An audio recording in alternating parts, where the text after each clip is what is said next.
You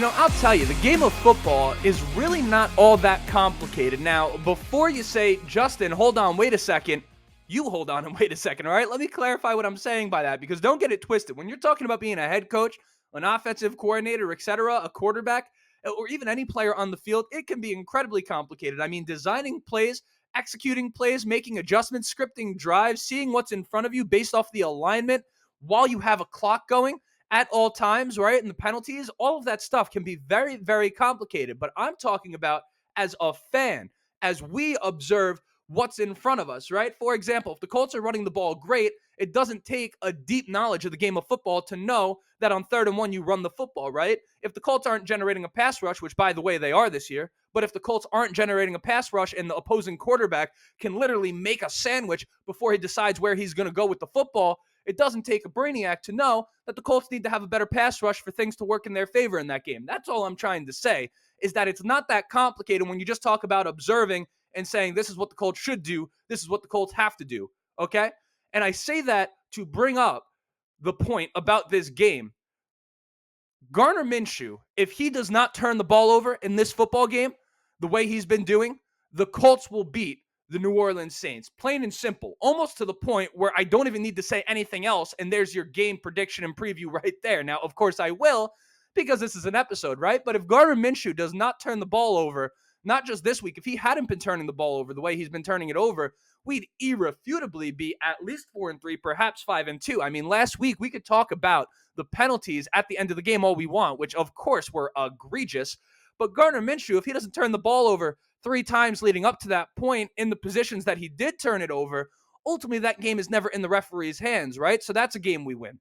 And it's got to be tough for Shane Steichen when he goes in front of the media after the fact, knowing that the offense was rolling, knowing that the defense was making plays, and being selfless. Now, of course, that's what he should do. I'm not suggesting he comes down on Gardner Minshew publicly, but at the end of the day, Shane knows this comes down to the turnovers. Things in this league are very, very tough when you turn the ball over that much. These are very close games. The margin for error is slim. We know what this offense can do in Indianapolis. The defense has been damn good as well. Don't let the scoreboard fool you. Anyone who's been watching the games understands this is a defense that can make plays, get stops, and be opportunistic. They've done it on a number of occasions. Ultimately, we keep putting them at a disadvantage, and that's not just an excuse for the defense. I suppose it's an excuse, I guess, but it's a damn valid one, right? Listen, just because it's an excuse doesn't mean it's a bad thing. I feel like that word has a negative connotation. You can have good excuses for things. I think the Colts defense has a good excuse for allowing the amount of points it has, and Shane Steichen has been all about accountability since the moment he walked in to Indianapolis. And I bring that up because you do have to wonder at some point against a damn good Saints defense, if Gardner Minshew continues to turn the ball over, despite the fact that he's our guy, despite the fact that he was an excellent pickup, despite the fact there's no question that he has the best understanding of all of the quarterbacks on this roster of Shane Steichen's offense, if he keeps turning it over, what point do you look at Gardner Minshew and say, your time as the starter of the Indianapolis Colts is up? Now, I'm not just doing this to take down Gardner Minshew. I am rooting for Gardner Minshew heavily. I think when he's rolling and not turning the ball over, that's a big if. But when he's doing that, you can argue that the offense actually, as currently constructed, worked better with him than Anthony Richardson. Not to say he's a better player, just in terms of what Steichen's trying to do, right? And Gardner Minshew, of course, knows he can't fumble the football. You think he watches film and says, oh, I don't know what I did wrong on that play? No, he knows that he's holding on to the football too long and not really feeling the pass rush, but it is much harder to execute than it is to observe, as I said at the top of the show. So it's one thing for him to know he has to stop coughing the football up, but when that internal clock just isn't working for you in the heat of battle, that's a hard thing to adjust. I don't know if it can be fixed because I think Gardner knows everything there is to know, but the habits have been built, and it's hard to go away from those instincts in the middle of a game. So we're going to get into the preview of the game. Sorry, I made you wait like 5 minutes for it, but listen, this is the Colts channel. Saints fans, if you're here, listen, you're welcome, I suppose. But, ultimately, this isn't for you. So if I went too long without mentioning the game, I apologize. I'm talking to the Colts fans, okay? So today, what we will talk about are all things about this game. Now, usually I frame it from the sense of, little burp right there, little eggs and bakey for breakfast, right? Usually, I frame it from the sense of what do the Colts have to do to win this football game. But as I said at the top of the show, it's simple. Gardner Minshew, protect the football. Very, very simple. If we protect the football, we beat the Saints, right? So instead, I'm going to frame it from what can we expect to see. We're going to go over the injury report. How does it affect things if we can come to those types of conclusions? When I say what can we expect to see as well, I'm talking about player productivity, matchups, etc., etc. And ultimately, I'm looking at it in this way. If I had a role on the Indianapolis Colts sideline, what kinds of things would I be telling coach to look out for? Okay, that's somewhat how I'm approaching this episode. So without further ado, let's get into it. But before we do, you already know what it is, or perhaps you don't. That's why I do the intro, right? My name is Justin. This right here is the Ride on the Bench Colts cast. As always, I ask anyone that is enjoying the video right now, before, or as the video continues. If you're enjoying it, just go ahead, shoot it a like. It's going to help me get out to as many Colts fans as humanly possible. Ultimately, that is the goal. If you want to subscribe, great. You'll stick around for the journey. We're right about at 1,700. As I record this video, we're closing in. I don't know the exact number. The goal is 2,000. So if you're a returning listener and you have yet to subscribe, please do that. But most importantly, let's just enjoy the video and get into this injury report. So we're going to start with the Colts. The Colts are already without Kylan Granson, Juju Brents, Braden Smith. Tony Brown worked his way onto a do not practice on Friday. Curious to see how that's going to work out with how thin we are at corner. Additionally, Zach Moss, who's obviously been sensational for the Colts this year, dealing with an issue, an elbow and a heel, right? Did not practice Wednesday, limited practice Thursday, did not practice Friday. We don't have full clarity on whether or not he's going to play, but that doesn't look particularly good. I assume he's going to be a game time decision. Now, the Saints, on the other hand, have a litany of people on this injury report. So many people on the injury report, so little answers as to who's going to play, and I could try to make some guesses. I mean, Marcus May, hamstring, illness, limited on Wednesday, limited on Thursday, did not practice Friday. I'm guessing that's a rest day. I think Marcus May should play. Alvin Kamara will be in there. Demario Davis with his knee. I don't know exactly the severity of that. That's a guy, right? A starting linebacker. Taysom Hill, an X factor in this offense, dealing with a chest issue, limited all week. Will he play? We'll have to see. I mean, the list goes on and on and on and on. Andres Pete, starting tackle for the Saints, I believe, guard tackle. I think he starts, ankle, limited practice on Friday. You get the point. Saints have a lot of injuries. I can't tell you who's out and who isn't because other than the injury report I'm looking at, I really know nothing about the New Orleans Saints in terms of, how these injuries have been shaping up throughout the course of the season. The Colts, if I was talking about the Colts injury report, I would kind of understand how it progressed throughout the week. Does that make sense? So regardless, let's talk about offensively.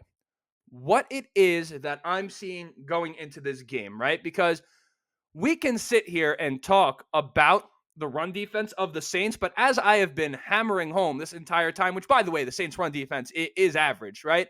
I don't care if it was the best running defense in football. It doesn't matter. The Colts are built to run the football and do the offense that way. That's what they're going to have to do. Now, unfortunately, we may not have the luxury of Zach Moss to complement Jonathan Taylor in this game. Really nice to see where Taylor's at right now. In the words of Shane Steichen, we really like how he's progressing, right? But even the idea of Jonathan Taylor and Trey Sermon, I find to not be awful. Trey Sermon is a guy whose talent I've always liked. Ultimately, his issues are with ball protection. So that's going to be something, pause, cover it up, Trey Sermon. That's going to be something for us to pay attention to. All the talk about Gardner Minshew turning it over, just keep your eyes out how many opportunities Trey Sermon gets. He has to be careful not to repeat the error of his old ways, and ultimately the reason he's been bounced around the league are some of those fumbling concerns. So we're going to see how involved he gets right here. Michael Pittman. What a week for Michael Pittman, huh? Now, what did he say at the beginning of the week? Something about like, oh, I guess I'm not that big of a part of the offense. I was going to make an episode about that, and I was sitting there looking for the video of him saying it. Why? Because I know that people are misquoted all the time. I know the likelihood is that he said that exactly how we assumed, but the tone of voice is very, very different, right? It makes a huge difference, rather. So, for example, if I'm sitting here and I'm saying, Welcome to the Ride in the Bench Coltscast. My name is Justin, and like the video if you want. Subscribe, right? That says one thing, but if I say this is the Ride in the Bench Coltscast, my name is Justin. Like the video if you want. You see how that changes the entire operation, right? So I wanted to see a video of Michael Pittman complaining about his role in the offense before I jumped to a conclusion, and lo and behold, by the time I realized I couldn't find the video, he had already corrected himself and said, do what Michael Pittman do. Gotta love Michael Pittman, by the way. He's awesome. So point being is that Michael Pittman thing is a non-story. That being said, generally speaking, once something like that happens and a guy expresses that level of frustration in their role in the offense, you can, I don't have any stats to back this up. This is just as, watching football for many years.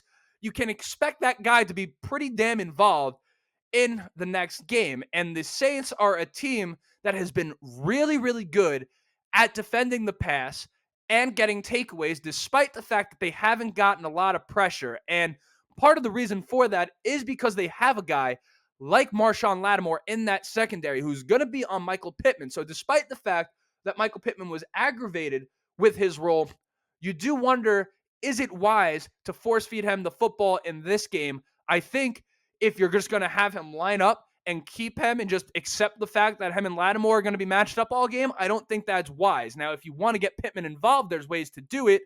Obviously, you could move him around in motion. You could line him up out of the slot, change where he's lining up, just so it kind of confuses the Saints defense a little bit, and you get Pittman matched up on some different guys, right? But in terms of force-feeding Pittman, if he's going to be matched up on Lattimore, knowing that the fact that the Saints have gotten 8 interceptions this year, and I think that's like 3rd in the NFL, 4th in the NFL, a legit defense, we got to be wise. We can't give in to the fact, and I don't expect Shane Steichen to do it, we cannot give in to the fact that Pittman was upset with his role in the offense. The guy leads us in targets. He understands. He wants to win. I think ultimately he's your best wide receiver, and you need to find a way to get him the ball. But if you're not, and you're just letting him line up outside and just letting him and Lattimore match up, you can't target him 10 or 11 times in this game, particularly knowing that Gardner Minshew needs guys to be open when he throws to them, okay? So that's something right there. Now, you look, the Saints versus the Jaguars last week. This is the matchup I'm looking for. The game-winning play was Christian Kirk lined up on the Honey Badger, Tyrann Mathieu. I don't know how to say his name. The Honey Badger is one of the great secondary players. Or when I say great secondary players, I mean one of the great defensive backs. Excuse me, I can't speak English apparently. One of the great defensive backs we've seen in the NFL over the course of the past 10 years, okay? But now he's on the wrong side of 30, and he plays a lot still, like almost 100% of the Saints snaps he's in on. Now, he's a safety by nature, but depending on the set, you see him come down into the slot, and he had made a lot of money and a lot of great plays in that role throughout the course of his career, coming down playing that nickel corner spot when is necessary. I do wonder at this point if he's lost a little bit of a step in terms of the lateral speed, that side-to-side speed. Christian Kirk really got a good step on him to win that game, and Lattimore just looked outran. Now, you look at the way the Colts run the offense with Gardner Minshew. You look at the connection he has with Josh Downs and the skill set that Josh Downs brings to the table, which is very similar to that of a Christian Kirk. That Lattimore matchup, or rather that Honey Badger matchup on Josh Downs, is one that I would be trying to exploit if possible if I was the Colts, because if he can't keep up with Josh Downs and Josh Downs is going to get him with misdirection and lateral movements, Gardner Minshew is going to hit Josh Downs. That much we know for sure. You cannot say enough about what Josh Downs has been doing. So offensively, that's where I'm at. Let's run the ball, obviously, right? Let's not turn it over. And let's see if we could really force the Honey Badger to prove to us that he's going to be able to keep up with a guy like Josh Downs in the slot throughout the course of 4 quarters. That, for me, is what I would be trying to do offensively. And if we could get Pittman lined up on Honey Badger, also spectacular. Got no problems with that. But let's switch it over to the defensive side of the ball. Now, the Colts defense right here. Again, barring turnovers, I don't see the Saints scoring any more than 21, let's say. 21, 23 at most, right? The Saints offense has not been very good. Now, you can blame Derek Carr, the head coach Dennis Allen, the offensive coordinator Pete Carmichael, whoever it may be, but you're talking about a team that features Chris Olave, Alvin Kamara, Taysom Hill, Michael Thomas, right? I mean, the list goes on and on in terms of talent here. I mean, can you imagine Shane Steichen with some of this talent, right? Not saying the Colts don't have any talent, but damn, Chris Olave, Michael Thomas, and I mean, there's a lot going on here. It's this offense is one that has all the talent to do what it's supposed to be doing, and they're just not on the same page. It doesn't really matter whose fault it is. That's just the truth, right? A guy that the Colts cannot lose track of in this Saints offense is Raheem Shaheed. This kid, number 22 out of the slot, make no mistake, is the real deal. He can move. And the Saints try to find a way to get the ball in his hands. It may be a screen, it may be a slant, it may be down the field. He can do it a bunch of different ways, and he's getting better and better and better, let alone the fact that he's a return specialist. I mean, he is a big-time football player. This is the type of guy that if he was on the Colts, he'd be one of our favorite players on the team. I promise. I think you're going to see it on Sunday. The Colts can't lose track of this guy because he's going to make you pay. And ultimately, Shane Steichen talks about explosive plays. The Saints are a team that has had a tough time getting those explosive plays on offense. A guy like Raheem Shaheed could steal a couple of explosive plays if you happen to forget about him. So he's the guy on the Saints I'm saying we got to watch out, right? And one of the things that's starting to become more and more common is this push for Gus Bradley to start blitzing. The Colts are last in the league in blitz rate. This is still a top 10 pass rush in football. And I think despite the pressure coming in from very reputable people, Ken Sterling, very reputable people, that the Colts need to start bringing the pressure. For me, you look at the corner room right now. You could talk about Stephon Gilmore's departure in the offseason, but just with what we anticipated having this season, no Isaiah Rodgers, no Dallas Flowers. Now you're missing Juju Brents, right? The flip side to blitzing, sure, you can bring pressure all day, but what it does is it puts your corners in a position where it's them and nobody else to help, right? Now, when you have a quarterback like Derek Carr, say what you want about him. He's a veteran in this league and can recognize a blitz, okay? My concern, if we were to push the pace on the blitz, is that he would identify it and exploit our secondary that is inexperienced. I think the Colts should keep doing what they're doing defensively.